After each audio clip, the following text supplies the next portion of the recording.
I think we're all looking for happiness in different ways. That's fundamentally what people want. Spending money, working hard, sacrificing, doing things we don't want to do. And really, fundamentally, if you dig down, it's just because we want to be happy.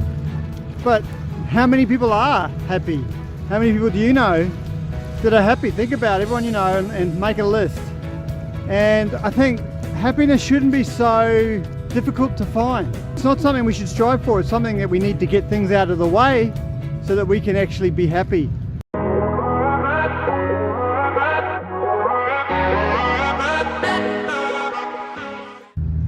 The first big tip that I want to share with you is you have to deal with insecurity. You know, as humans on this earth, we have to deal with the basics. You know, we need to make sure we're eating. We need to make sure that we've got water. We need to make sure that we've got shelter. We need to make sure that we're part of a group. Those things are just crucial. If we don't deal with those things, we're not going to feel happy because anxiety is going to creep up. And when you're anxious, there's no way you're going to be happy. But I think in our day, even though those things in themselves are pretty straightforward and easy to achieve, we've sort of upped the ante and we've made it that you have to have so much more than just the basics. We have to have the big house, we have to have the mortgage, the big job with the 6 figures, we have to have the perfect relationship, we have to have the right friends, we have to have 5 TVs and the latest iPhone, a big boat and all this stuff just to be happy, just to make ourselves happy. So we always feel like we don't have enough. But when you think about it, the only reason we want those things is because we're happy. But getting those things is making us unhappy. It's not a strategy that's actually working. Anxiety comes from fear, and fear is fundamentally worry that you're not going to get what you want, that you're not going to get what you need, that you're going to lose what you already have.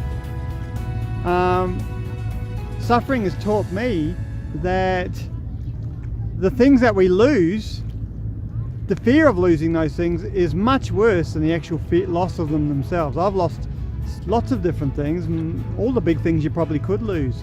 You know, I've lost property, I've nearly gone bankrupt, I've lost jobs, I've lost all sorts of things that everybody's probably terrified and fearful of losing. But, you know, those things are really just way less traumatic when you actually lose them than you'd think. So when you lose those things, actually it's a relief because you realise, oh, it's not that big a deal. It wasn't that big a deal having them in the first place. New opportunities come up, new visions for life come up that you maybe never thought of that you could have before. And so the loss is actually a real teacher, a real mentor, because it teaches you that the thing you feared the most when it happened wasn't that bad. And so most of us are living constantly day to day with a sense of fear of losing the things that we have.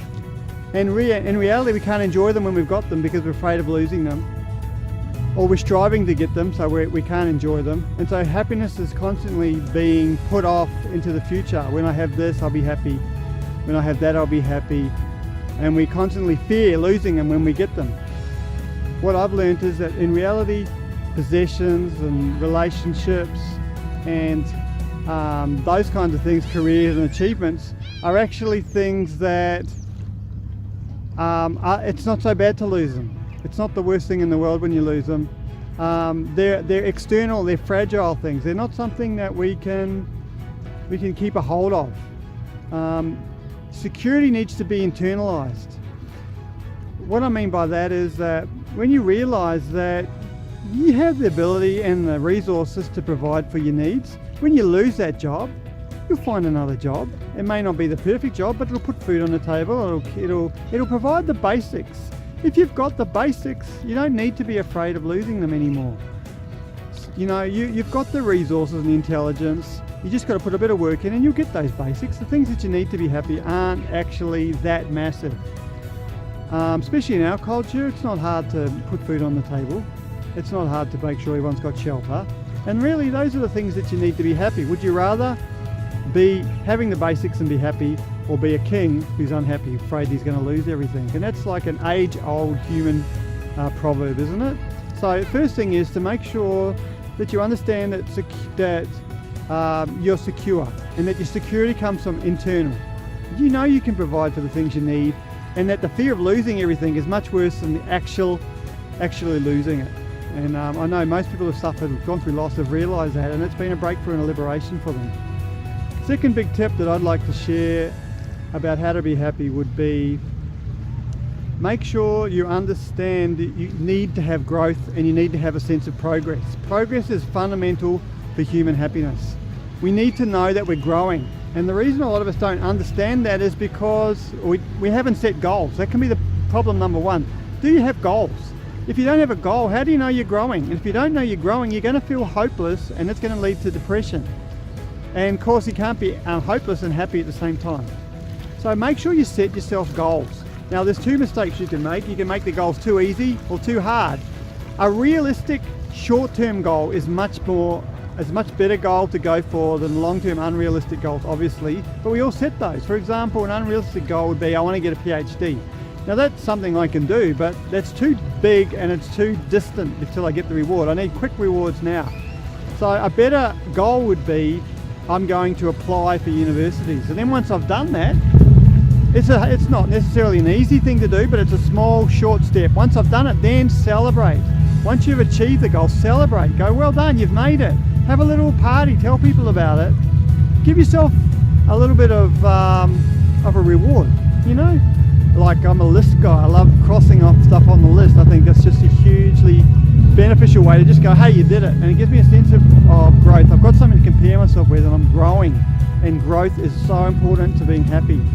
So have a look at some of my videos I did on these topics already. If you have a look back, I've done videos on anxiety, how to deal with that. And I've also done topics on how to get unstuck, and I talk about these more. The third big tip that I would want to share with you would be, make sure you have a sense of belonging. You know, as humans, we need to feel that we belong. We need to be part of a group. We're social beings. We need to be part of a group. And most of us are looking for belonging from others. We're waiting for someone to say to us, you belong. That you might be waiting the rest of your life for that. The key is, again, internalize your sense of belonging. People don't get to say you belong. I come from the same earth that you come from. My body is made up from the earth and from the universe, and all the materials in it, the same as yours. We both appeared here not knowing why or how we got here, and we're both going to leave our bodies behind. You didn't own this place, and I don't own this place, so neither of us get to say, hey, you belong. Everybody belongs natively. That's the way I like to think of it. You're looking for people to say you belong and you should be here, when you've always had that sense of belonging the whole time. So belonging needs to be internalized. Who says that you don't belong? Who gets to say, I don't belong? We all belong, because we're here and we come from this place. We come from the earth just the same as everybody else. And so understand, give yourself the right to belong. If you feel alienated and if you don't fit in, there's no way you're going to be able to be happy. If you get these things out of the way, you get anxiety out of the way, deal with your security, internalize it, deal with your sense of progress, internalize it, and deal with your belonging and internalize it. Happiness is a natural result. I remember had a beautiful experience of walking through Christchurch in spring, through the park, and I'd just been to a 2-week Living Wisdom course. Check those out, they're awesome. And I was walking through the park, and I was saying a mantra to myself, no, I belong where I am, and I am where I belong. And I was just saying it to me, I belong where I am, and I am where I belong. And suddenly I just clicked, and I got this almost spiritual experience of utter joy.